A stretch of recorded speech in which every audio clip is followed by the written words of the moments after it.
Իրանի նրան որ իր կյանքը համապատասխանացրել է ճշմարտությանը, այլ ոչ թե ամենին ստի որս է դառնում, ով ճշմարտության մեջ է բնակվում, նա արդար է եւ հաճո է Աստծուն,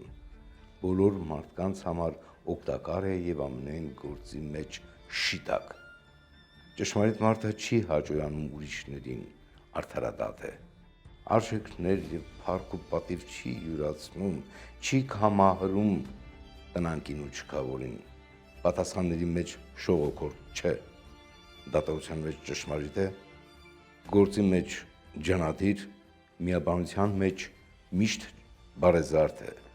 նենգություն չի ճանաչում, կեղծավորություն չի սիրում, զարդարված է բարի գործերով եւ ղեկավարվում է միայն առաքինությամբ, այսպիսով Իրանի նրան, ով միշտ ծառայում է ճշմարտությանը։